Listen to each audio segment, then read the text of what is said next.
see here. Okay, we are live, guys. If you could give us a thumbs up if you can hear us, if you can see both of us here. Test, test, 1, 2. Okay, so I think we're going here, guys. Thank you, everybody, for tuning in. Let me turn my volume down here.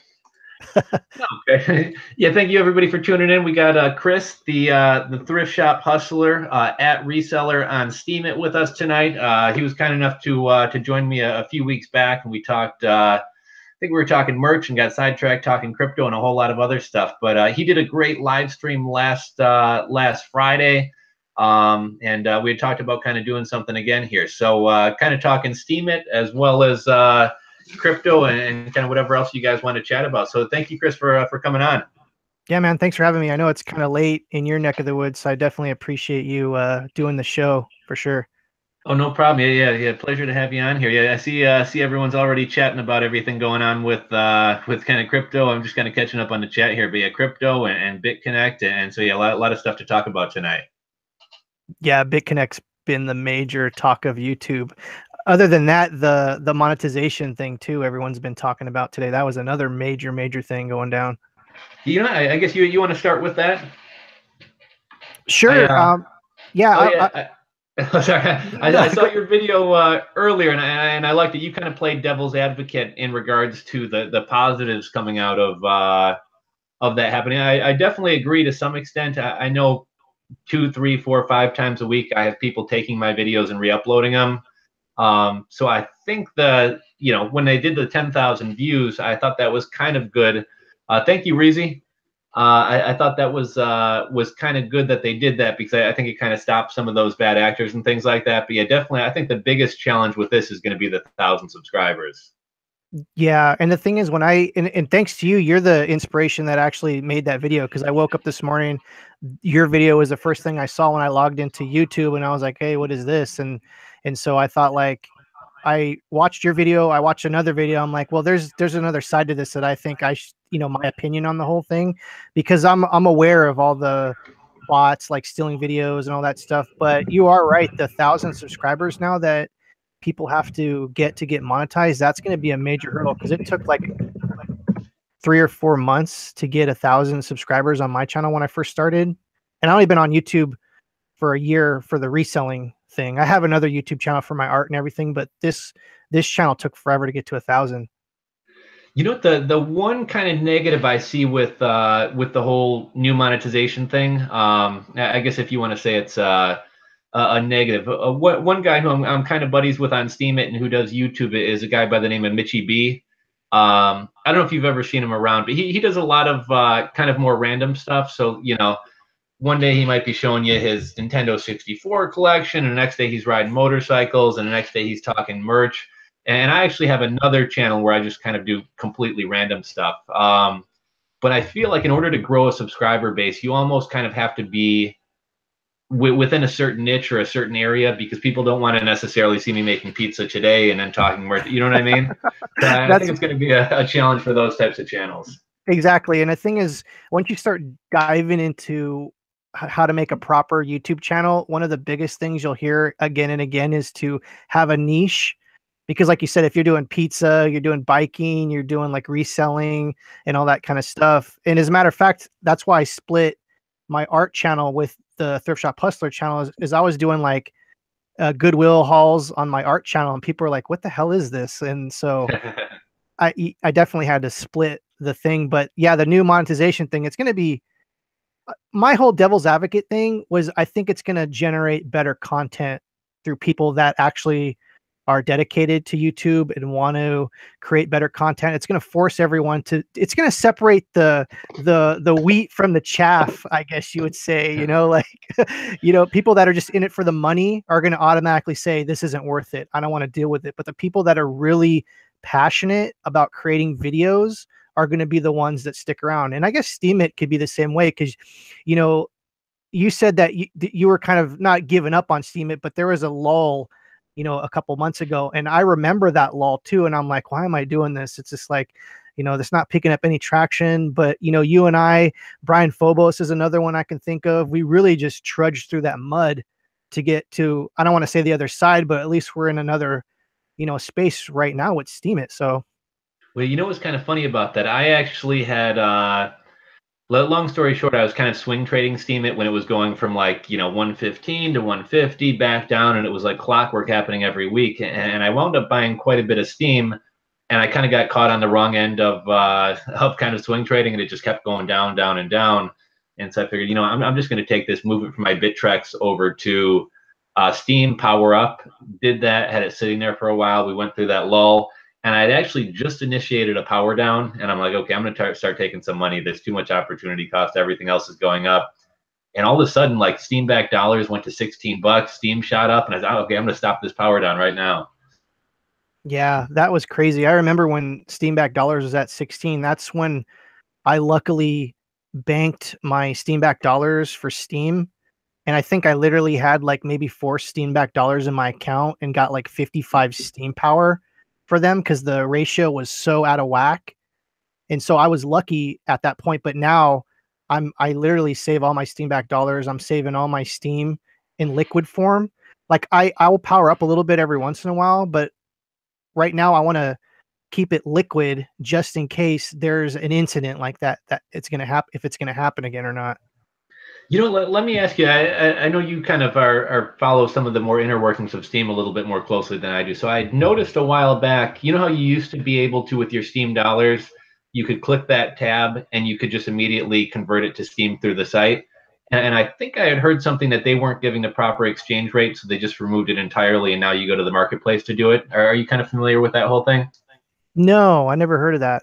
Yeah, there used to be basically if you're looking at like your wallet, you can click the tab next to Steam back dollars, and I forget what the options are, but it's like market, whatever else. There Right. actually used to be a tab where you could convert directly to Steam there, and it was right around the time I powered down. I thought, well, am I not able to do that because I powered down? And somebody had commented back to me, and I guess they said they weren't giving a fair exchange rate, or maybe I know you had mentioned one of your videos, Steam isn't quite up to date on the value of like Oh, your in account terms of value. valuing your accounts. Maybe it was something where Steam and SBD weren't really in sync, and I guess people were getting upset they weren't really being fairly converted. So yeah, I think they just removed that entirely and went to the market. Right, because I know that the internal market is pretty close to the real-time stuff, but it's the account value is 3 days behind, but it's an average of 3 days behind. So the account value, the fact that it's calculated like that is really odd to me. They have everything else real time, like the current markets and everything, but the account value is still 3 days behind.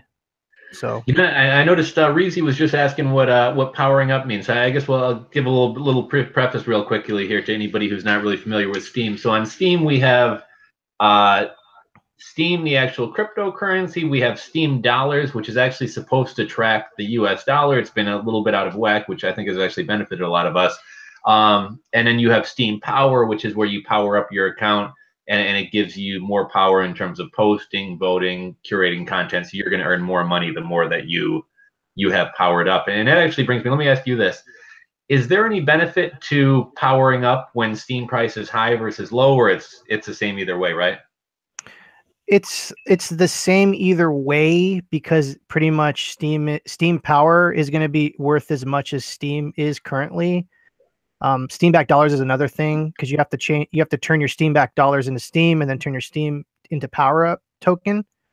So there's really the only way that it benefits you is if Steam back dollars are high and Steam is low, and then the conversion rate is higher. So like, you know, if Steam back dollars were $10 and Steam's worth 250, you're gonna get you're gonna get 4 Steam for the Steam back dollars. That makes sense. So the only time it's good to power up is if the alignment's out of whack as far as the Steam back dollars like super high and Steam super low. But now there seem to be at a parity, so that you really can't do that anymore because it's pretty much equal right now. What's your strategy been? So I've actually been kind of, as we've kind of seen the SBD kind of slide back down, I'm thinking it's probably headed back to around $1. So I've been trying to, like, whenever I get Steam back dollars, I've been trying to convert that into Steam while it's still higher, because I have a feeling that's probably going to be heading back towards $1 the way things are kind of trending. Yeah, I noticed that too over the last few weeks. I've been kind of tracking that, and you can slowly see the percentages get closer and closer together, and now they're a little bit below equal. They passed the what do you call it, the parity, like maybe 4 or 5 days ago, and now it seems like Steam back dollars is worth a little bit more, but it's still like teetering on that evenness. So, but the thing with Steam back dollars, who knows? Crypto, you can try to have a game plan. You're like, oh, I'm going to do this, and it totally just never works out. So it's like you just gotta kind of use what you know in your head to try to do something else. I gotcha. You know, I thought this was an interesting topic. Kirk here said, "Shout out to you guys. I'd like to try this, but I can hardly manage everything."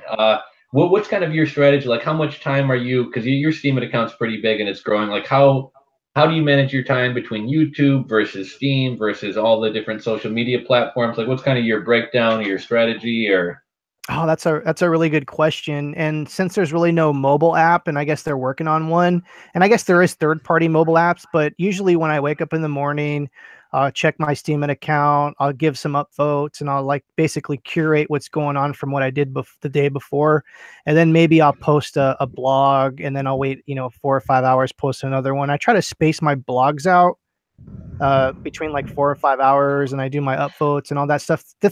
Okay, here's the thing. The thing that's weird about my account is it's not a normal account where I have like 3 different games going on too, where that takes up a lot of my time. I have the Steemit RPG, I have the Steemit Fortune Cookie, and I just rolled out the Steam Magic Ball yesterday. Both are games that engage viewership and encourage daily checking in on my blog. So I think that's a key thing too, is not too many people are talking about ways of bringing people to your blog every single day. That's a huge factor in my game plan. no, tell me about these games a little bit more. Okay, so the first game I started was Steam and RPG, where basically someone comes, it's a blog post every day where someone picks a dragon, a wizard, a robot, or a pirate, and then I roll dice, right? I match them up with another person. I roll dice, and then the winner gets like a high, loser gets a little bit of an upvote too, but also it's like it's RPG in the fact where I pair 2 people together, they fight with virtual dice. I roll this virtual dice thing that I have, and then I add up all their points. People get bonus points for re-steaming it, and so every day there's a match between 2 people, and that brings people to the site. So that's one thing that I do. The next thing I do is Steemit Fortune Cookie. I have 200 fortune cookies that I made in Photoshop.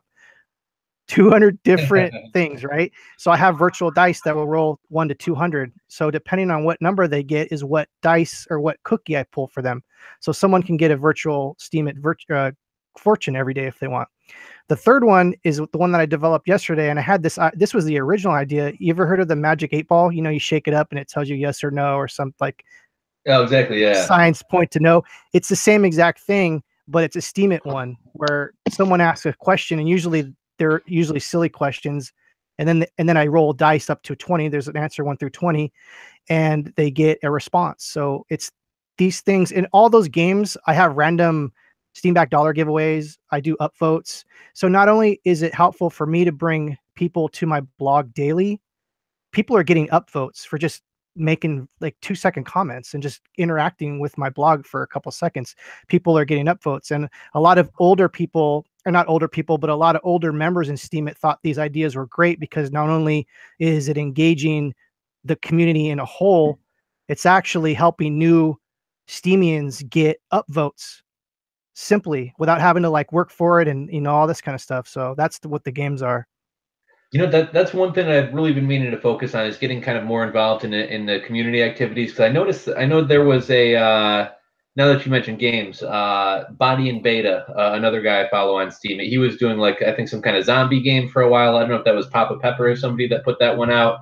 And then I know before we went live, I was kind of asking you about that color of the day photo challenge of the day with various colors and things like that. So for anybody who's just getting on Steemit, like you're going to get a lot further becoming a part of all these community activities than you are just strictly focusing on posting your own content.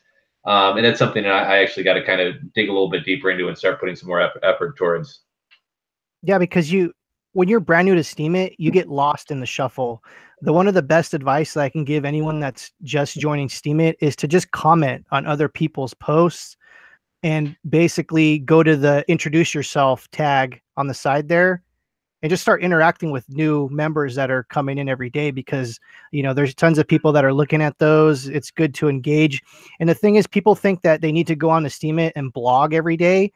People can make a good chunk of income just commenting and curating on other people's posts.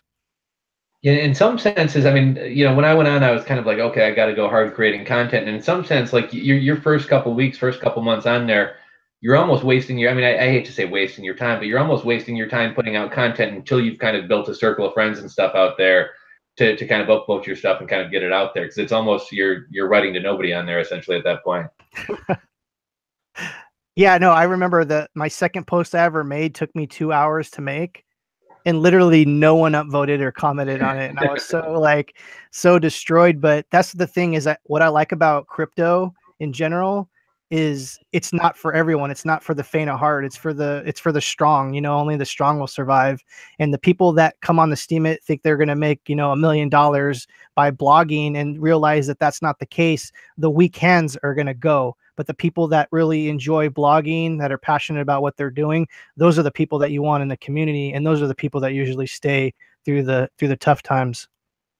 You know what's kind of interesting about that as well? I got a buddy, or in real life friend or whatever. I was just talking to him at the gym earlier, and I've been telling him to get on Steemit for a long time. And he's in this program called Praxis, which is kind of this college alternative for entrepreneurs. But long story short, as this program, he has to blog for every single day for, I think it's 60 days or something like that. So I was telling him, if you're creating all this content, you might as well get a Steemit account and put it up there. And I think that's one of the things that kind of saved me and kept me on there. It's like I'm already creating YouTube content.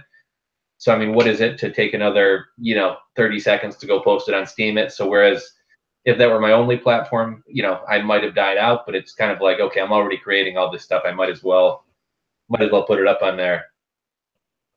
Yeah, what I was doing once, because I remember when DTube first came out, and for those that don't know, DTube is like Steemit's YouTube. It's a decentralized tube. It's like a video servicing. It's a third-party app built on the Steem blockchain. But when that first started, it was all buggy, and I never used it. But once I started to see that they worked out the bugs on that, I started to actually upload my videos that I put on YouTube onto DTube, and had pretty good success with that. And another thing too that I was talking to someone about the other day is DTube is in its infancy right now. That the next PewDiePie, the next Jacksepticeye, or whoever the top YouTubers are, those people are on DTube right now, and they don't even know it. So the future could be spring up any one of these, multi-millionaire vloggers basically. And so it's a great system to use if you're not using it. I've been seeing some more big names on Steemit and DTube lately. I don't know if he's been on there for a while and I just missed him, but Crypto Bobby, who's got a pretty big YouTube following and is live streaming almost every single day. I just caught him on there. I'm assuming he's been on there for a while because he's already up to like 60 or 70, 60 something. Oh yeah. In terms of his rank number. So I don't know if he just got on there and bought his way up, but yeah, I have been seeing some more, bigger YouTubers and people from other places heading on over there. Yeah. And I mean, it's really cool to see that kind of platform grow to where it is, because there's people getting ridiculous payments for some of these videos, and it's crazy to see this. Like, it's almost like watching it's like literally watching YouTube fork into something else, like like YouTube Gold or whatever. Like, so yeah, definitely. I saw. I'm not sure how familiar you are with this, but I saw Gucci Versace was just asking, is it possible to use bots to comment and get rewarded for it? And I think that's definitely the case. And earlier on, I think there was more of a positive view of that. I know Brian Phobos had talked about doing some bots in a positive way. I think the bots have kind of gotten a little bit spammy. If I'm not mistaken, I don't know if you saw this, but there's some kind of new thing going on. I think it was Body and Beta or Clemdane had made a post the other day where there's going to be this like honeypot project where they're going to put up a post and it's going to be very clear to a human, do not upvote this post. And somehow you're going to get penalized if you upvote one of these posts. and why I thought it was kind of funny, like I put up a post right before, I don't know, a couple hours ago before I went to the gym, before you and I came on here, and I said me and at Reseller are going to be doing a live stream tonight, and somebody dropped a comment. I shouldn't even say somebody, a bot dropped a comment. Great presentation you have there, and I'm thinking, well, we haven't even done it, you know what I mean? So there's definitely a lot of bots on Steemit. Yeah, the bots. I remember when I first started, the bots were actually there. I think there was like, I think it was called Cheetah. There was the one that was flagging people for using the introduce yourself Yeah, hashtag. okay, yeah. Do you remember that one?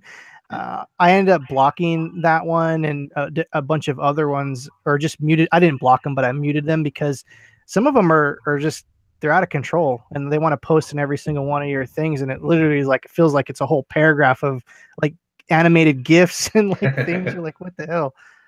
We know it's funny, during your live stream last Friday, I was sitting down at it. It was this is gonna sound creepy. I was actually in the shower watching it. I waiting with my girlfriend to get going. We were going out to the bars or something like that, and watching the thing in the shower, commenting. But I was joking with you about something to the effect of I hate the people who introduce themselves every day for months on end. And the other day I saw there was a really good introduction post, and so I was going to go follow the person, and I looked at like their past posting history. It was pages full of them introducing yourself. So yeah, the for anybody who's not on Steemit or newer, the introduce yourself post is going to be probably for your first few weeks or first few months your most powerful, yeah, the most money you're going to make, definitely, and probably the most interaction you're going to get. And I know I kind of make an effort to go on there and kind of welcome new people on, and you know, kind of welcome people into the community. And a buddy of mine who I was talking to at the gym earlier, he just recently got on there. He put up an introductory post. He's probably watching right now. What's up, Jared, if you're on here? And it was kind of lackluster, no pictures, no anything else. So I told him, I said, you know, this is your big chance right here. You know, he's an interesting dude, has a lot of stuff going on. He's vegan. He used to be a personal trainer. He's got a lot of interest, reads a lot. So really go out there and tell everybody all about yourself. Put some pictures. I know you talked about doing the holding up the Steemit sign with the date. Yeah. I did that in my intro post, but yeah, definitely your intro post is a powerful post, and definitely take advantage of it, because you really only get to do it once, or you know, maybe twice. Yeah, your introduction, it's introduce yourself. Yeah, your introduce yourself post is going to be your most important post. Well, not the most important, but it's going to be at least your biggest generator of upvotes. Considering, you know, what it is, but definitely I think anyone who gets their Steemit account, that's the very first thing they should do. And basically all you need to do is put a couple photos in, you know, just tell a couple paragraphs about yourself. It doesn't need to be lengthy, though. You know, you could do whatever you want. Feel free if you have the time. But yeah, introduce yourself post is going to be one of those that a lot of people are going to see. And it wouldn't be common, or it wouldn't be uncommon to see, like, you know, an introduce yourself post reach $100, $50, $30, or something like that. You know, I saw somebody up here was asking, and I know Steemit's kind of a great alternative to YouTube and some of the monetization challenges and stuff going on right now. Somebody had mentioned the potential talking about this fried chicken place with this guy in the comments here. Oh, total mind. Okay, so yeah, so Amazon apparently bought some domains. They may be rolling out their own tube site. You and I had chatted for that a few minutes before, but yeah, I guess in terms of that, my thoughts on that for whoever was talking about that, I think it would be a good thing, as I think competition in the marketplace is always good. They'll be competing for both viewers and creators. The downside, now you have your audience split in two places, and you're having to, you know, respond to comments and upload videos on YouTube, and then go do the same thing over on Amazon. So I think YouTube's really powerful in the sense that it's really kind of the only, I know Facebook has video, but it's not the same. It's really the only video site. So you can really kind of build up a presence pretty quickly. But you have any thoughts on that? I mean, it's just the only thing that I can think of is Amazon is such a huge marketplace that maybe they'll have some kind of way to, you know, bring in a chunk of viewers, maybe because Amazon Prime has a video service. So that would be cool if they were able to somehow tie that in to their Amazon Prime service. So not only will you see the latest movies you can download, but maybe some popular Amazon streamers you know, the future is pretty crazy for them because they have the money, they have the technology to do something great. But here's the thing. I mean, if you're on YouTube already, you've already created your video. It wouldn't be that hard just to go jump over to Amazon and upload your video and, you know, put all the tags and all that kind of stuff. It's the same thing. Yeah, I guess it's just like going from YouTube to Steemit or whatever else there. I just prior to us going online, we were chatting a little bit about this, and I figured I'd mention it to everybody because it's some free money for people. But for anybody who's into crypto, there is the Brave browser, which is like a private browser for mobile and or the computer, and it's a basic attention token, BAT token. The guy behind Firefox and also I believe the creator of Java came up with this. And Philip, I told you before, was it Philip DeFranco I said? Yeah, you said Philip DeFranco. Okay, so yeah, Philip DeFranco is actually, I guess, made a video. I haven't had a chance to watch it myself, but Philip DeFranco is looking at using the BAT token to monetize his YouTube channel. And actually, BAT or the Brave browser right now, they're giving away $1 million worth of Brave tokens. So if anybody wants to download that, just Google Brave browser. They're giving away, I think they gave me like $8 free, and they're going to be doing it every month. But it's kind of in the spirit of alternatives to where people can actually support creators. Basically, depending on what you watch or which websites you visit, those creators are going to get a share of your tokens. And if you're a creator yourself, you can earn that way as well. So I'm definitely going to look into I got to watch a video and learn a little bit more about it. But yeah, if anyone wants some free BAT tokens, go download the Brave browser, and that's another way to support creators as well. Yeah, that seems like what Steam is doing with the smart media tokens, which really haven't been rolled out yet either. Steam is gonna be able to utilize Steam or smart media tokens to do the same thing and allow creators to tokenize their content, like a Philip DeFranco or whatever like that. Have you looked into Steam or smart media tokens? You know what? I was actually gonna ask you kind of do that. Like, so I've been kind of closely following this Vice ICO going on, which for anybody who doesn't know, Vice, they're partnered with like Hustler magazine and a lot of other people in kind of the adult space. And kind of their tagline is "Get paid to watch porn." I watched a video by Supo Man the other day where he was kind of interviewing the creator. But essentially, I guess it's sort of like an X Hamster or yeah, I don't know. I should know my porn better than this, but it's basically a place where I guess creators can earn money, and you can also earn money from watching. It's an ICO that's going to be running on the Steemit blockchain. It's part of these smart media tokens, which I was going to ask you about in a second here. But I guess for all of you guys who are on Steemit, you will be airdropped Vice tokens. And I'm guessing it maybe you know this, and maybe it's, I don't know if every smart media token is going to automatically get airdropped to Steemit Steam holders or. Yeah, I don't know how that works. See, the thing is, I'm probably one of the few people that actually read the smart media token white paper. And I want to say 75% of it is literally code, like how to actually not create the token, but how to tokenize your website and all that stuff. It's crazy. It's way above me. It's like computer science stuff. But what I seen with the Vice thing is, yeah, they're going to be airdropping tokens. But I actually went to go look into that, and I don't know exactly how they're going to do it, but I know for sure at some point they did take a snapshot of people's holdings.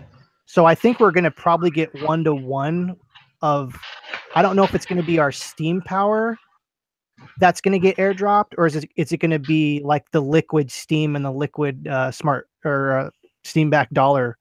So I'm not sure, but it's interesting. But to answer your question is, I don't think every smart media token thing is going to be airdropped. It's something that is part of the parameters that the coders punch in, which is smart if they're going to airdrop, because that means like, oh, we get all this free coins. We either going to spend them or use them on their platform. It's ingenious, actually, to think of when you think about it. You know, if you could kind of pretty quickly, could you break down I know it's probably a complicated subject, but could you break down the whole smart media token for us real quickly? Okay, smart media tokens is basically like another tokenization layer. It's almost the equivalent to Ethereum's ERC20 token. Okay. So it's basically like a layer on top of Steam. It's a layer on top of Steam blockchain where people could create their own coin. So you can create your own Rules for Rebel coin that you joked about in your other video. I thought that was pretty funny.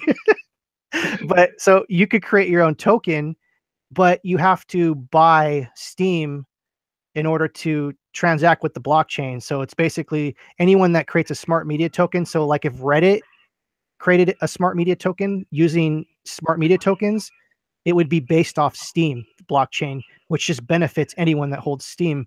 So right now would be like the best time to hold Steam, because once a major company like and I want to say, like, Vice is not a major company, but Hustler is more of a major company. But once those other companies start integrating with the smart media tokens, it's just going to benefit everyone that holds Steam. Have you heard any rumblings about like any other companies talking about working on the Steam blockchain or anything like that? Or There's a company called Bob's Repair, and this is going to sound so like weird and crazy, but it's going to be a token based on repair services. And it's really strange, but what I'm saying is we're just seeing the beginning of the tokenization of the internet. Like, and I'm not saying like all major companies are going to use Steam, because if places like Facebook, this whole Mark Zuckerberg looking into cryptos, he's going to probably make his own token. Like the people with the money, they they're so used to control, they're not going to let anyone else mess with their ecosystem. They're going to create their own coins. Amazon's probably going to create their own coins. Facebook's probably going to create their own coins. So that's what I think is the future for that. I saw somebody was asking about how to earn on Steemit. So uh, real quickly, so in terms of like how you earn when you create content, the upvotes you get, 25% of that goes to the curators who upvote and comment and things like that, and you get to keep the other 75%. And I know in your live stream last Friday, I wasn't really kind of as hip on this, but there's a timing issue, right, where you don't want to be the first one, but you want to be around 30 minutes, I think you were saying. Yeah, so if you're a curator, which means you're a person that's commenting or upvoting on someone else's post, you want to be around the half an hour mark after the post has been created to get the most benefit. Okay. Oh, and one thing we were talking about that a little bit ago, but I had mentioned I think Steep Shot on your live stream last Friday, and there's all types of for anybody who's not that familiar with Steemit, there's all types of stuff being built on top of Steemit and third-party apps, and we have DTube, which is kind of the YouTube version of Steemit, and another one is called Steep Shot here. It's basically, I don't know if you guys will be able to see this or not, but it's basically like an Instagram clone. I don't know if that's going to focus or not. Yeah, I don't think it's going to focus. But essentially, it's like an Instagram clone. You can post photos and a couple lines of text. And when you post on Steep Shot, it's going to be posted to Steemit. And I tried it out like last summer, right when I first got on. It was a little bit buggy. Just recently, I decided to give it another download. And one cool thing I've noticed about this, for anybody who's on Steemit, or you might even want to check it out, Chris, is I think that in the same way that you kind of get a different audience on DTube for people who are like really active on DTube, I posted a picture of I'm drinking this Lagunitas, this new beer they got, but I literally posted a picture of this beer, and I think made $16 off of the picture. So I don't know if that means craft beer is really high. Actually, beer stuff does pretty well. So I think craft beer and stuff like that's pretty hot. But yeah, I think you get in front of a whole different audience on Steep Shot than you do on Steemit, or maybe you get exposure to a whole other group of people. So yeah, something worth checking out. Yeah, I'm not on that, but I'll definitely look into that. But I think we're moving into an age where the old ways are kind of dying. We're getting into electric cars, free energy and all this kind of stuff. We're getting into this new futuristic kind of way of being, interacting with social media, that I think the free kind of thing is starting to wear away, where, Facebook's been selling all our ads.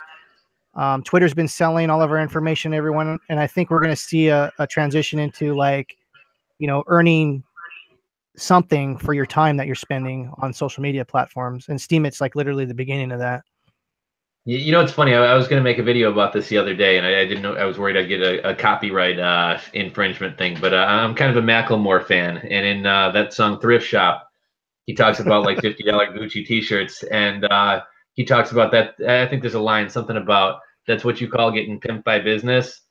And so for all these people who are spending hours out of their day on Facebook and Instagram and whatever, I realize some people are monetizing their content, but for all these people who are spending spending their lives on these sites and earning nothing, come on over to a site like Steemit and actually earn something for the time and effort, because you are essentially the product and they're keeping all the money. So yeah, might as well make something for yourself. Yeah, and the thing is, I mean, I like Facebook.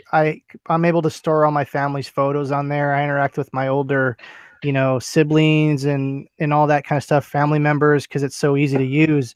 And I think the thing that scares people away from Steemit and crypto in general is there's literally learning that needs to be involved with this stuff. It's not like, oh, you just turn a key and you start the engine. You literally got to build the key and then learn how to put it in the slot correctly. You know what I mean? Like there's this whole process in crypto and in Steemit that I think it scares off a lot of people, but it's one of those things that you gotta dive into. But yeah, I think the future is definitely going to be more towards things like Steemit. And here's the thing I was talking to someone else about the other day. Steemit doesn't have any celebrities on it. Just think about that for a second. The first major celebrity that's going to be on Steemit is really going to snowball the whole thing when you think about it. It's kind of funny. I can't even remember what it was, but way one of my first Steemit posts, somebody was like trying to put a bounty out to get Ashton Kutcher on there. And so I think I made some joke about, I'm Ashton Kutcher, and someone said, I want proof. Or I want a naked picture of Mila Kunis. So I photoshopped something. Yeah, I know for a long time, there've been everyone's trying to bring over some big celebrity or whatever else on over onto the platform to bring the masses over. Here's the crazy part. And this is going to be me with the tinfoil hat on and everything right now. Like the whole esoteric kind of thing about Steemit is it makes you wonder if there's some power above that we don't even know about that is telling these celebrities not to endorse crypto, not to endorse, Steemit and stuff like that. Because you would think just by natural selection, there would be celebrities that would have stumbled on Steemit already. Am I wrong? Do you think? Because what I'm saying is, I think there's something like keeping this from just exploding.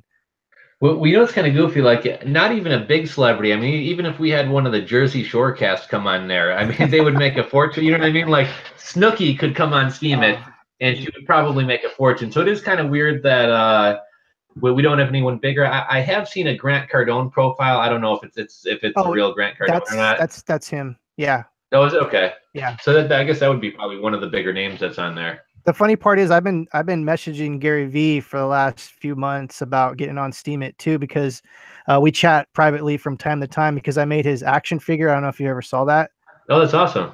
Yeah. So it was actually a custom anyways, but I've been trying to get him on to Steemit for the longest time. And it seems like, those things are always ignored. So it kind of makes you wonder, the king of social media is not on Steemit. It makes you wonder what's really going on. Yeah, it's cool. It's kind of funny. This is totally off topic, but last time I had you on, one kind of just fun thing I was thinking about doing is all the kind of guests I have on my channel. I was thinking about seeing if people would be willing to kind of make a T-shirt design for kind of rules for rebels, like what's your take on my channel or whatever else, and to kind of build up this collection of all the different guest designs and things like that. But I was actually thinking about you the other day for another project. I was thinking about coming up with my own line of rolling papers or smoking cones, and I kind of dig your California 80s surfer style kind of thing. So that's actually something I was meaning to talk to you about one of these days if that winds up being something I decide to kind of move forward with. Yeah, man, totally. Just hit me up and we'll figure it out. How about Ty Lopez? Oh my God. Okay. First off, I respect the guy's hustle. The guy's like a natural hustler, right? Now, the way he goes about it is a little sideways, like that house that he always is. Oh, welcome to my house. That's a rented house. I wouldn't doubt if all the cars are all rented. And I'm not knocking the guy because I respect the hustle and everything. But when he started to get into Bitcoin, I was just like, oh my God, no, no.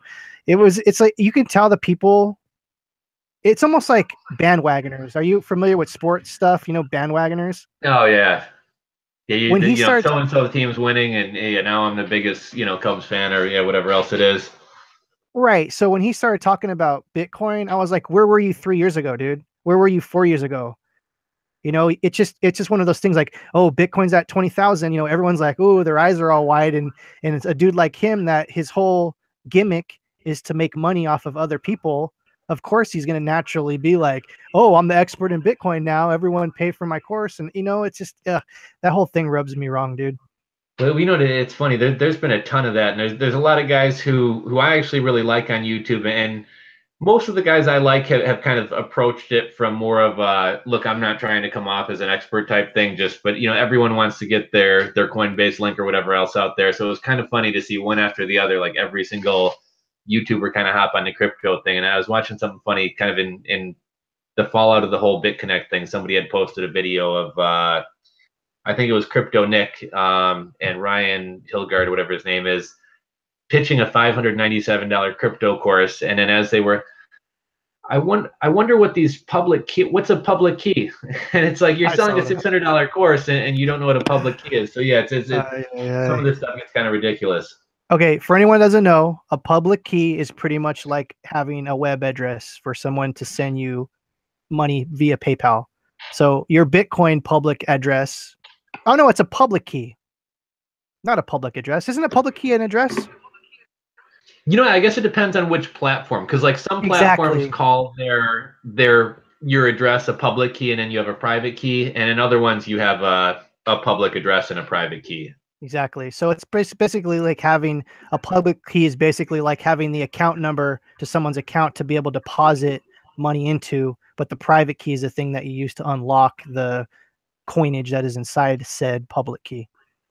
And you know what, I'm actually over on Steemit now. I know you touched on this a little bit on your live stream, and I think one of the things that you mentioned I wasn't aware of either. But Steemit's a little bit more complicated in the sense that we have. I'm looking at it right now. So we got a posting key, an active key, an owner key, and a memo. Are you pretty familiar with that? Like, I mean, I know when I log into Steepshot, I use my posting key, which that doesn't give anybody access to my money. That only allows posting on the account. But is that something that you're familiar enough to kind of break down for people here real quickly, or?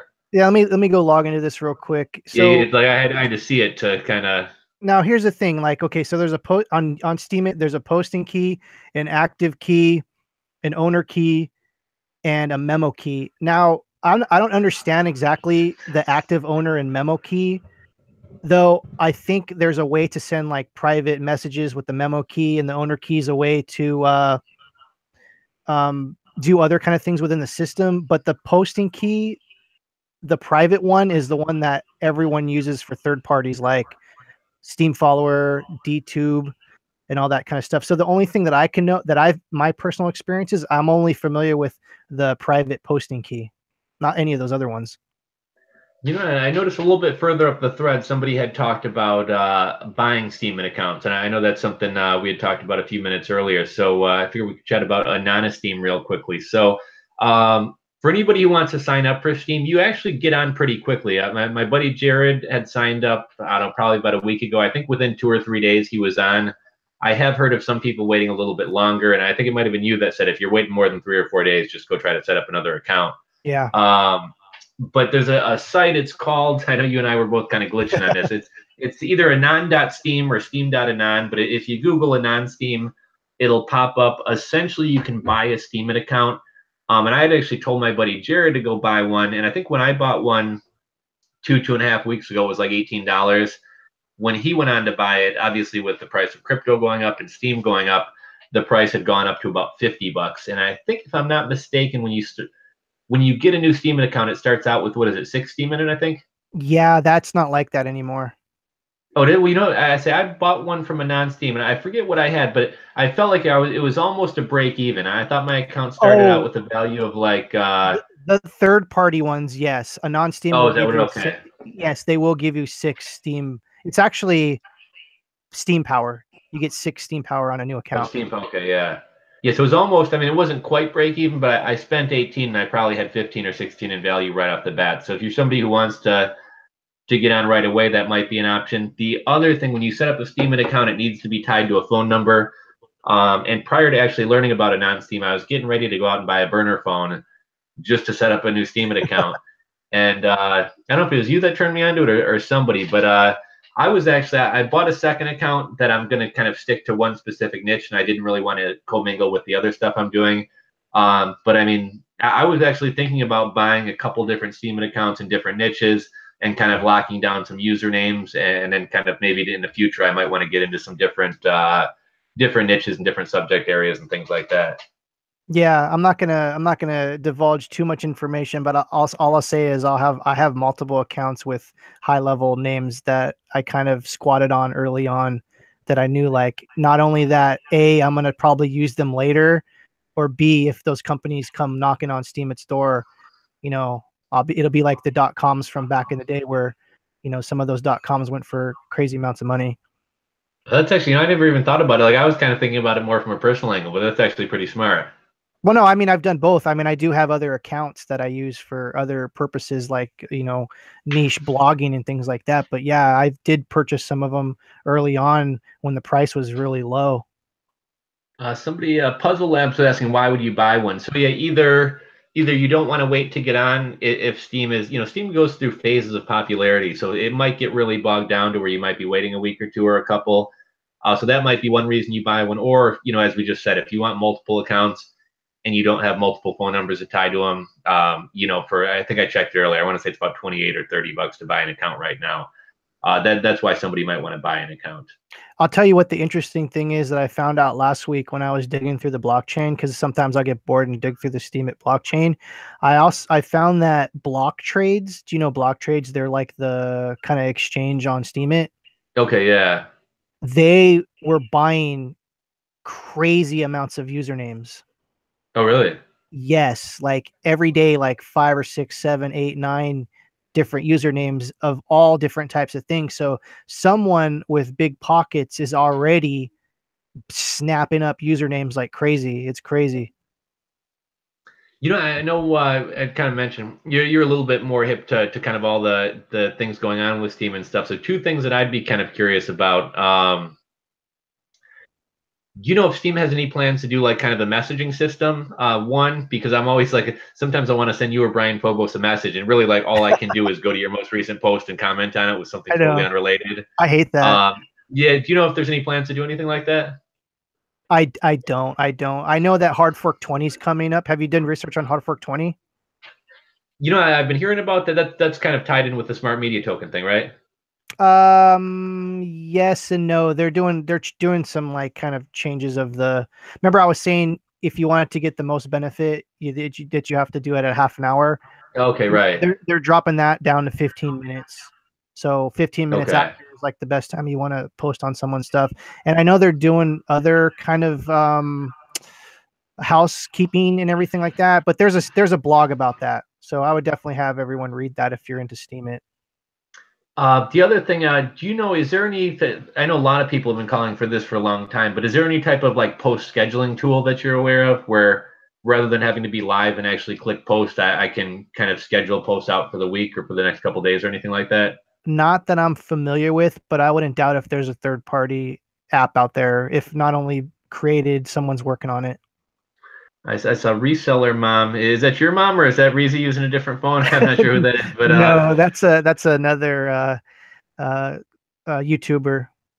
Yeah, would this be something you could put a VA, hire a VA to create content? Yeah, absolutely. I mean, I don't see any reason why you couldn't do that. I saw just below that Mitchy Boy. I was talking about Mitchy Boy earlier. He's over on Steemit, guys.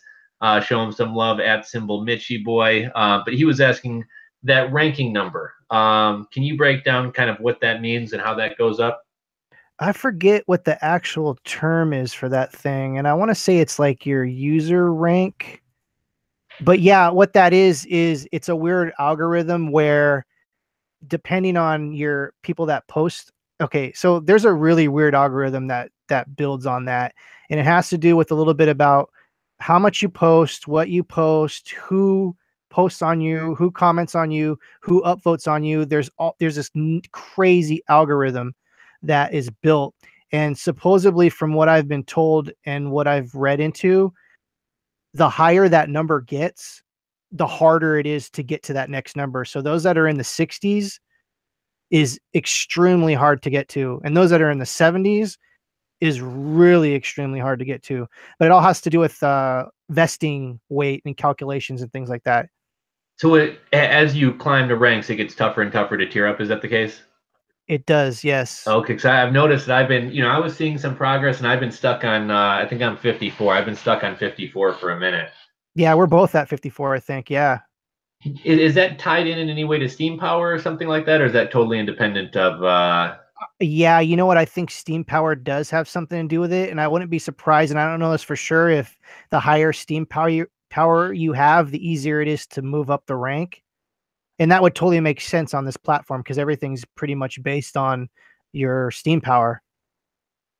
I saw It's Me Boss Lady. I love her. She's awesome. She's always hopping on the live streams, and I always see her on Steemit. She brought up a great point. And one of my favorite things about Steemit is how everything is public and open. I mean, you can go look at anybody's wallet. You guys can, steemit.com / rules for rebels or reseller. You guys can see our wallets. You guys can see who we vote for. And one kind of cool thing about that, especially in the crypto space right now, there's YouTubers. I'm giving away $100. I'm doing this, and 99% of the time, it's these guys either aren't giving away anything or they're shuffling money between friends. So if somebody says they're doing a giveaway, you can check their wallet and actually verify not only that they did a giveaway, but exactly who they gave the money to. So I think that's kind of one of the unique and cool things about Steemit. Yeah, and I utilize the memo system in Steemit so when I do a giveaway and I give someone some Steam back dollars, I'll put in the memo like that thread that they won it in. So it's kind of like a way to um, do that. And I heard that you can do private messaging on Steemit with the memo. So if like you send someone 0.001 Steam back dollars and you put a hashtag and then whatever your stuff is in the memo, that only you can see it. Yeah, it's kind of funny. I was talking to a buddy about this the other day, but I remember probably my like second month or something like that on Steam, and I'm like, okay, I got to get some traction. I got to make some friends on here. So I did this thing. I said, I'm gonna get all the Steam I earned this month. I'm giving it all away. And the other day when Steam and Steam back dollars were hitting like $16 and stuff, I was like, wow, I really gave a lot of money away back. Even though back then my account wasn't worth much. I was like, wow, I really gave a lot of money away back then. But yeah, I used to do the same thing. If I saw somebody's post, give them a buck or whatever, and then put in a memo, like XYZ post or welcome to Steemit or whatever else it may have been. Yeah, and the thing is, it's crazy to see the prices was at its low today that it's been in a while. So I wish I had some extra funds to put in for that. So this morning would have been the best time for anyone to get some Steam on the cheap. As far as I figured, I don't know if you want to throw out a couple of your favorite Steam tools or things like that, but I know just before I had mentioned, I would say probably two of the tools I use, and one of my things I want to be doing here in the near future is kind of delving more into different tools and groups and things like that. But kind of two of my big things right now are Steep Shot, and then I've been kind of slacking on using this one, but Chain BB is something some of you guys might want to check out. I know a lot of people are kind of like, about the interface of Steam or whatever. Chain BB, it has more categories it breaks things down to. And one unique thing is whereas on Steemit, things go chronologically and they move really fast. So you're no longer a new post after a few minutes. On Chain BB, whatever has the most recent comment in a certain category rises to the top. So in that sense, it's almost more like a Reddit or something like that. So it's just a little bit of a different experience. But I don't know, you want to throw out a couple of your favorite like tools or groups or? I really love steamworld.com. I think it's called steamworld.com. Have you heard of that? No, I haven't checked that one out. Oh my goodness. Okay, you know how I'm gonna Steam make a note for myself right here, right now to check that out. let me make sure that's the correct address because I know it's Steam. Hold on a second. Steamworld.org? I think it's .org or it's .com. Let me check real quick.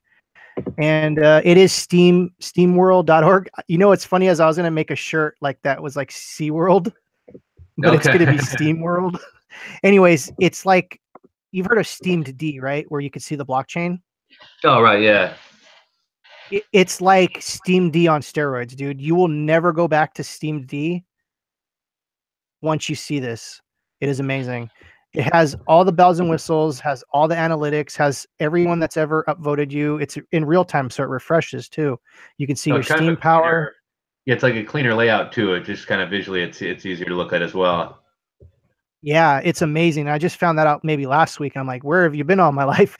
But anyways, Steam, the only thing that I don't like about it And actually, it's not a thing I don't like about it. It just doesn't have the blockchain as you can see it on Steam D. You know how Steam D you can literally go straight down through the blockchain. Right. Yeah. It doesn't have that, but it has like you said, a cleaner version of Steam D. Basically, that's one of the things I use all the time. I have that always open.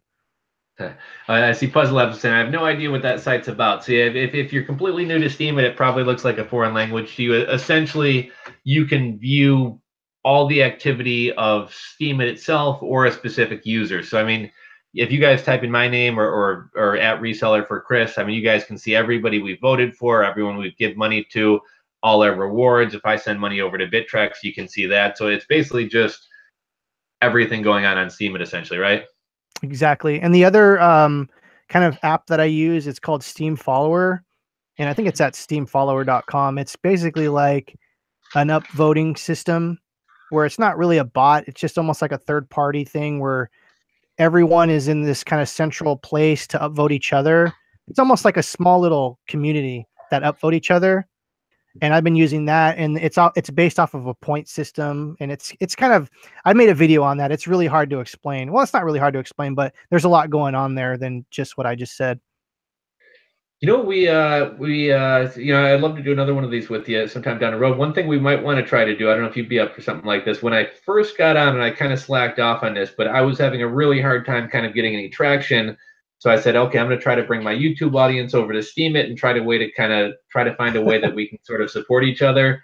So it's kind of tough since there's not really a way to tag things, with the exception of the tags, which is kind of hit or miss searching for. But I don't know if you have any ideas, but if anybody who follows either of our channels wants to come over, kind of a way that we can get some eyes on their posts and support them. Like, any, I mean, aside from doing like So I hear what you're saying. So what I usually do is in my Steemit videos on YouTube, I'll say people just to leave a comment below with their usernames, and then I'll go through there and kind of give them upvotes and check out their accounts. But yeah, there should be. I know. Have you heard of this guy called Charles Stacks? He was like, oh really, yes, Stacking out of Vegas, right? yeah, exactly. He kind of did something like that a long time ago that worked pretty well, where he had his own unique hashtag for his kind of like community that he was building, and I think that worked out pretty well for him.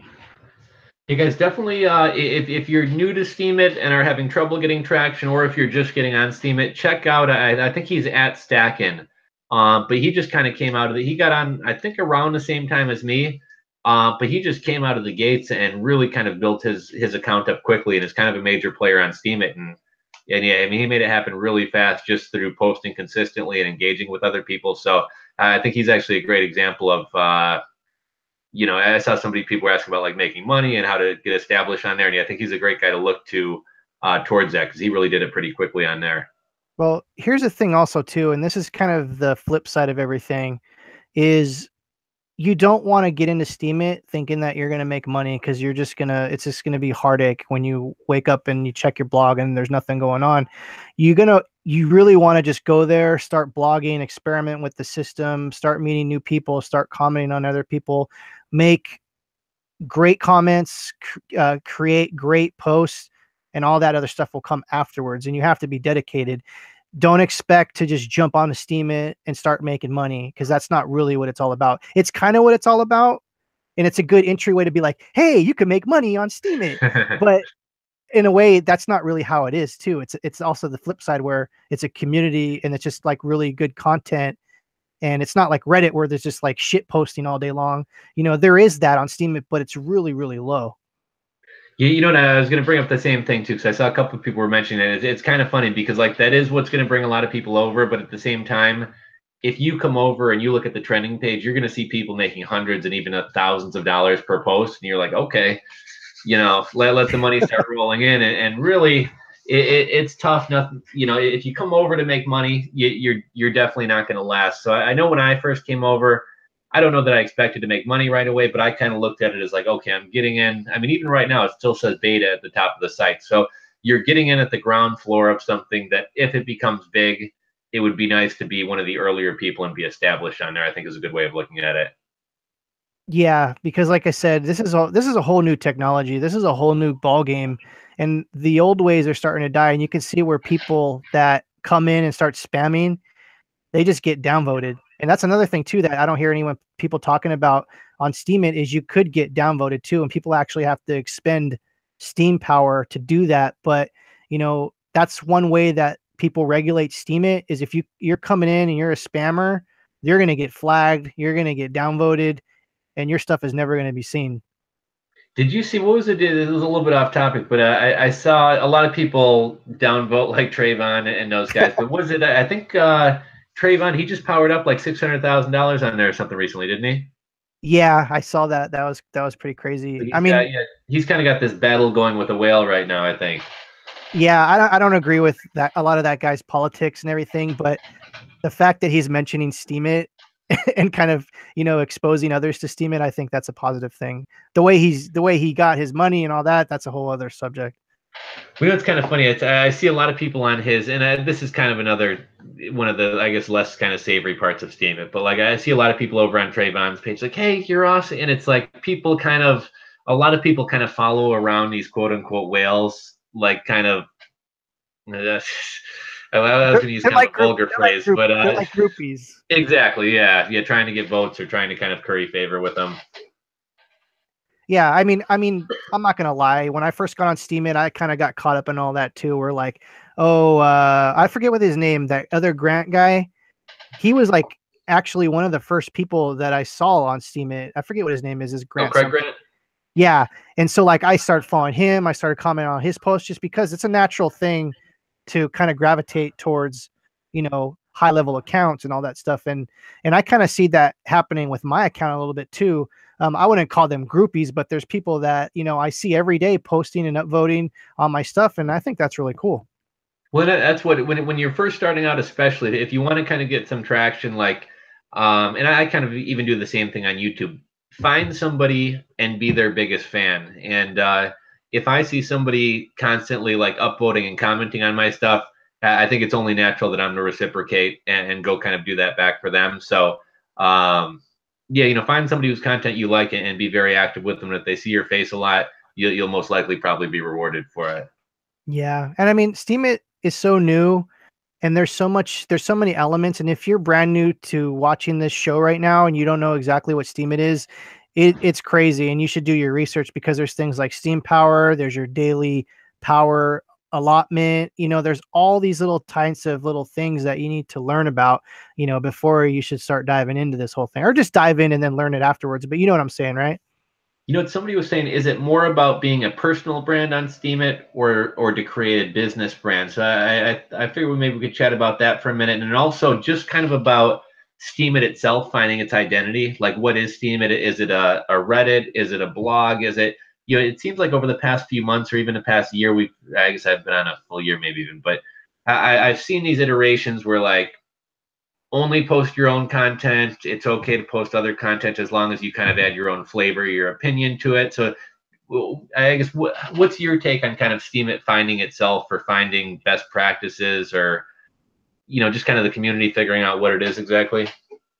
I don't know. I think it's still kind of in its infancy. And I guess like whatever kind of morals you have too, like you're not going to want to just copy and paste someone's blog into your own blog and call it your own because there's actually bots for that. We talked about that earlier. Right. There are those crazy bots that'll find that stuff, but it's not really that hard to, if you want to post someone's YouTube video, and I do that, every once in a while. I've done that with your videos.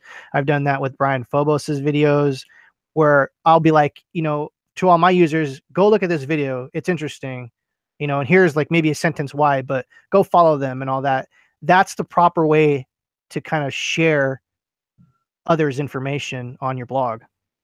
One thing that I've kind of liked about Steemit is with YouTube, like with this channel, to some extent, I'm kind of locked into, and not that it's a bad thing, but I'm kind of locked into doing. I guess I do all types of stuff, but kind of like I think what people expect from me is kind of like crypto, making money online, e-commerce, like that type of thing. Like people probably don't want to watch me eat tacos or make a pizza or something like that. Whereas on Steemit, I feel a little bit more freedom to. I'll review a movie I watched. I'll take a picture of a beer. I'll do just kind of like a journal entry type thing. So I feel a little bit more freedom to kind of do whatever on there because you're I don't know why, but it just doesn't feel like you're as confined to a certain niche or anything like that. No, you're absolutely right. And that kind of relates to Facebook a little bit, where Facebook, people are used to you as an individual instead of you as this social entity. A lot of people on Facebook are your family members, your friends from high school, college. And I think Steemit has that more of a family community feel where you could post about, like, I think I posted the other day about ice skating with my daughter. And like, I would never post that on Reddit. I would never post that on Twitter. Do you know what I mean? So, Right. Steemit's like the most ideal. Steemit is literally like the greatest blogging platform that you can, if you're a blogger, to get on. And I'm trying to think about how to say this without kind of giving away, because I'm not quite ready to kind of reveal what my second Steemit account is or whatever. But I think Steemit has a lot of great content, but at the same time, a lot of the types of stuff that I go and watch on YouTube just isn't available on Steemit, and I don't think will be in the foreseeable future. So something I've been doing is kind of, I don't want to say stealing other people's content, but posting other types of content and then kind of adding my own spin to them, and also kind of being a curator in a sense of bringing over all the best of this type of content. And I thought that was kind of at least my way or my part of kind of adding more. I feel like I wish there were more of the type of content I like to consume on Steemit, and so I guess I'm kind of trying to do my part in bringing that over there.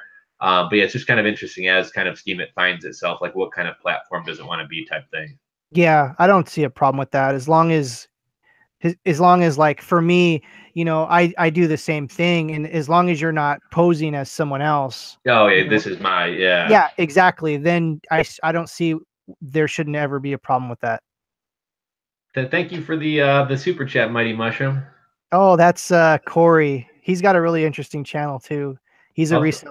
He's a good guy. I'll have to make a note and check him out. Somebody's asking what kind of content. I said I'm not ready to give it away yet, but one of these days I'll come out. I actually started a new YouTube channel a while back, and I guess kind of my point in doing so was I know a lot of people were frustrated by the 10,000 views thing, so I wanted to be like, look, guys, it's not that hard to build up a channel, but I also didn't want to be able to people to say, oh, well, you leveraged your subscribers to grow this one. So that was one that I kind of kept a secret, but I think I might reveal that one. But yeah, getting back to the whole Oh, did we ever finish talking about that whole monetization thing? I Oh don't yeah, remember. I think we kind of wrapped up that whole thing. But yeah, anyhow, long story short, I had applied for monetization after waiting about a month. They changed the rules, so yeah, it looks like it's going to be a while before that gets monetized. Yeah, I would this channel, the Thrift Shop Hustler channel. Um, I was in the middle of it when they did the 10,000 switch, so I had to like build up the 10,000 views to get monetized, and that was like in October or November or something like that. So yeah, I the same thing happened to me too. You know what I said? I don't want to keep you too long. It's getting a little bit late here, so I better get running in a few. But you want to wrap about kind of crypto and just kind of do a quick rundown of kind of what's going on in the crypto space? Maybe do another 10 minutes, see what if any people have any questions about that, or kind of what your take is on um, kind of the correction we're seeing right now, just kind of all that type of stuff. Sure, yeah, definitely. So I guess just to kind of throw out some stuff. Obviously, things have kind of corrected pretty hard. I'm kind of kicking myself a little bit for not having taken some profits at 19,000 on some of these alts and things like that. Sure. I think the crypto community has this thing where everyone's hold, hold, hold. And in reality, if you're never going to guess the top and the bottom, but I think if you take some profits, you're a little bit more comfortable taking advantage of these times like now when there's cheap deals out there. And I guess just kind of one other thing I realized is I never went in too heavy. I would never buy too heavy into shit coins because I don't think they're necessarily going to come back. But like seeing like the Verges and the Trons and things like that climbing up into the top 10, I was like, well, I guess I'm gonna ride the hype and kind of jump on some of this dumb money coming in. And it doesn't look like it lasted too long. But yeah, just kind of like what's your kind of opinion of what's going on right now? You think we're starting to correct, or is this one of those what do they call those dead cat bounces or whatever? We're going to go back down, or Yeah, the thing about crypto is we never know. I think this is a good point for correction. People that are brand new into crypto are seeing what it is to really be a part of crypto, whether it be scammed on BitConnect or losing your ass on the latest dip. This is crypto, folks. Like, it's not for the faint of heart. So, the weak hands will definitely be shooken out, and that's another kind of term that is thrown around. But always for me, here's my personal thing: is I always every time I've ever sold, and I've told this a million times, every time I've ever sold, I've 100% regretted it. So I'm always holding, and I'm just creating extra capital where it comes to a low like this. I'm going to want to buy in a little bit, just not a lot, but, buy in. So always kind of buy the dips. That's kind of what my kind of stance is, and just be wary about everything. This thing can go to zero. You know what? I don't know if you feel this way at all, but it's to me like just the last. Time flies by, and it's kind of hard to think of where we were at a month ago versus 3 months ago versus whatever else. But do you feel overwhelmed by crypto much more so today than you did? Like, I feel like a couple months ago there were the core coins that were like Bitcoin, Litecoin, Ethereum. We had the Lisk, the Arc, but there were kind of the core 10, 12, 15 coins that were kind of the coins. And now, I mean, you look at the top 10, top 20, and it's like Who are nothing these that was there a people? couple months ago. We got the Verges and the Trons, and I mean, just stuff, a lot of stuff just kind of came out of left field. Now I feel like it's a completely different space. So I guess kind of one of my things I was going to try to get back into just following one coin. It's tough to keep up with everything. Like, I'm a huge fan of Navcoin and just keeping up with all their developments and roadmap things. And then you add like every crypto to it. I think I'm going to try to start getting back into like focusing on a core thing of coins, knowing those coins really well, knowing how they trade really well, and just kind of not getting caught up in everything because it's just impossible to monitor everything. No, absolutely. And you're absolutely right. It is harder to keep track of everything now. Luckily for me, my brother's like knee deep in crypto. So he's the one that's always telling me to go and look at this and look at that. So, I'm blessed in that aspect where I don't have to be like digging through everything to know what's cool. And has a really good track record of finding things like at the very bottom when no one's talking about it. So there's that. But you're absolutely right. You want to kind of stick to what you know, and if you have the extra time to go and dive into other things. But for the most part, I don't want to say it's safe because, like I said, any of these things can go to zero. But a lot of the well-established coins aren't bad coins to at least get a little position in when they're at their lows. Yeah, it's kind of funny to watch too. There were, I don't know if you ever experienced this at all, but there were coins that like I've sat on for like over a year, been super patient. They never do anything. And when I finally got impatient and dumped them, then they just go on a run. I mean, one is like NEM. Like, I was sitting on an NEM at under 10 cents. It never did anything. I sat on lots of it. And as soon as I dump it, I mean, now it's what, like a top 10 coin, I think, even at times.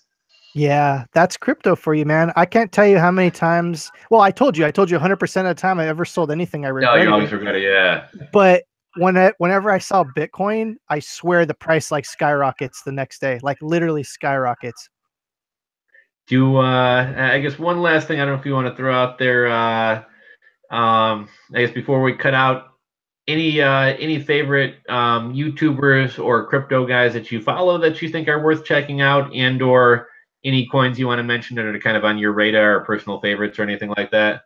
I mean, I like your channel, obviously, and I like Brian Phobos. There's another gentleman called Doug something. Have you heard of him? I Oh, is forget it what. Doug Polk? Yes, Okay, yeah. he's doing amazing crypto videos, and they're kind of funny and they're humorous and everything too. It's not just this dry like, oh, the price of Bitcoin's going up 20% today. No, he's got a personality, and I'm really enjoying his videos. But as far as coins, I've been holding Kin for a while. I've been holding SafeX for a while, and those are coins that no one ever talks about. And I think the use cases on those are going to be really well. Just kind of holding Bitcoin like I've always had. And Steam, obviously, I'm more vested into Steam than anything else because I definitely see a bright future for that. Oh, one other thing. What is your exchange of choice? Where exchange, a couple exchanges that you use, or do you have a favorite exchange by any chance? I use Bittrex when I can. Bitch, okay. Before I get into mine, have you seen? I'm not actually verified on Bittrex, but I saw recently. Um, they've added fiat. Is that the case? Or I saw something like on my wallet page about fiat now. I don't know anything about that. No. Yeah, I don't know if they're going to be adding dollar pairs or anything like that. But yeah, I guess mine. I'm trying to think. Yeah, I asked the question. Now I'm having kind of a mind fart in terms of what I thought. The No, you're Supo talking about. Man. Go ahead. Yeah, Supo Man's kind of entertaining. One thing I kind of started doing for a while is he has a pretty big follower base. So I notice a lot of times if he mentions a coin on his morning live streams, it'll get a little bounce. So I started kind of buying some of the stuff that he talks about just for a quick bounce. Crypto Bobby's kind of entertaining. Yeah, I'm kind of having a mind blank in terms of who I follow. As far Yeah. as as far as coins and things like that, I think Ark's an interesting one. I've always liked it, and when all the cryptos were going on that bull run, Ark really did nothing. And even more recently, it got hit kind of hard. So that's kind of something that I'm eyeing as kind of a long term thing. I'm definitely taking Steam a lot more seriously and continuing to try to build that up. Recently sold all my Monero and Stellar Lumens. I've been getting involved in that one. And then one of my favorite coins is Navcoin. Anybody who's got Android, check out the Navcoin wallet. It's by far my personal favorite wallet. You can actually buy the coins with a credit card, and it's just very seamless to use. So I was talking with the developers of that coin, so I think I might get them on the channel. But YouTubers or whatever. Brian Phobos, again, by far one of my favorites. Been a good friend and been very supportive on Steemit. I was actually before we went on, I was thinking about checking with you. I was going to see if we maybe wanted to invite Brian on, but maybe we'll have to do that some other time. Oh, I think that would be. I think like we would literally be the three musketeers of Steemit for sure. I'd love to do that. I used to joke. I remember when he does or used to do the pool meetings all the time. It's been a while since he did Yes. those. And I have a little hot tub in my backyard, so I bought the big whale like him and was kind of made a goofy video like that. But yeah, I joked with him about doing a pool meeting. But yes, yeah, I was actually almost going to message you and say, should we try to get Brian on here? But yeah, maybe we'll have to do that sometime down the road here. Yeah, Brian Phobos is amazing. He was actually one of the first people that I saw on Steemit too and gravitated towards instantly. And it was those damn pool meetings that sucked me in. Well, excellent. Oh wait, Oh, go hold on ahead. one second. I forget. Forgive me for interrupting, but I have to say this before I forget. You were talking about Stellar Lumens. Now I was talking about Kin, Kin, which is going to be a token that's going to be used for the Kick platform. It's an app that all the teenagers are using, I guess. Okay. They were gonna their what do you call it? Their ICO was based off of the Ethereum ERC token, but they can't handle the volume, and CryptoKitties prove that the transaction times are not good for Ethereum. That should be a hint to a lot of people out there. But what I'm saying is they have been hinting to use Stellar Lumens as their blockchain for that, and it's got like 300 million subscribers or something like that to that Kick app. So do you remember maybe 2 or 3 weeks ago when Stellar Lumens went like ape shit one day? Oh, yeah, went up to like a buck or a little bit over, and yeah. That was the reason. Was the CEO of Kick said that he was thinking about using it for the new blockchain for Kin. Has that So ICO already happened? Is that a live coin already, or? Kin has long sailed. It's on a very few exchanges right now, and they're kind of those shady exchanges, but you could acquire Kin if you try. It's really hard to get right now, and no one's talking about it, and it's like 10 trillion coins, and everyone joked about it. But when I looked at the white paper and I did my research, people are going to talk about that. And when you hear the name Kin, you're going to be like, oh, that's right. Third Shot Puzzler was talking about that. So that's one of those things. For anybody who's kind of new to ICOs, I just recently got in on my first ICO. Despite having been in the crypto space for a while, I just never kind of got into the fray. I listened to a buddy about this one called D Market, which they're launching a second ICO before they finish the first called Dream Team. I would encourage people to stay away. But long story short, I put my money back in June. They dragged things out, couldn't raise money, extended the fundraising, then dragged out for another month, handing us out our tokens, and then promised they were going to hit I think top 3 or top 5 exchange. And then at the last minute, yeah, we're not going to go on an exchange. So right now I'm sitting on about $1,500 worth of of video game tokens, and I'm not a gamer. I'm not going to be buying any CS:GO skins. So yeah, definitely do your research and be careful what kind of ICOs you guys get on, because yeah, there's a lot of money to be made, but there's a lot of garbage out there as well. Yeah. And then the other thing I was going to ask you about, I know you brought up crypto kitties. I actually, I'm embarrassed to admit this, I actually set up a crypto kitty account the other night, and started toying around with it, and it incredibly stupid, but I hear people are making money on there. Yeah, I had a Cryptos Kitty account that very first day it went viral. And you know what day I'm talking about. It was one day everyone was like crypto kitties. You couldn't get away from it. I created an account and I'm like, I can't figure this out. So I gave it up. But guess who has the crypto kitties Steemit account? Who's that? No. But you know what's funny right now with Ethereum, how it is, right? Like I was really confused by the whole platform, but I think like to mate your cats or do whatever else, it requires gas. And so like everything costs a fortune to do right now because, you know, like you had kind of alluded to, Ethereum's kind of clogged and stuff. So I think like just to mate my cat with somebody's cat, like outside of what I had to pay them to frick their cat, it cost me $15 in gas or something like that. Yeah, it's crazy. It's crazy. It's fun though, and that's the thing that crypto needs is something interactive and fun like that. But this isn't financial advice or anything. But here's one thing I want to say to anyone that's new to crypto, and you don't. There's like 12 million coins. You don't know which one to go with. Read the white papers. Look at the technology. I only invest in coins that I can see a future in. I'm not just going to buy Batman coin because I like Batman.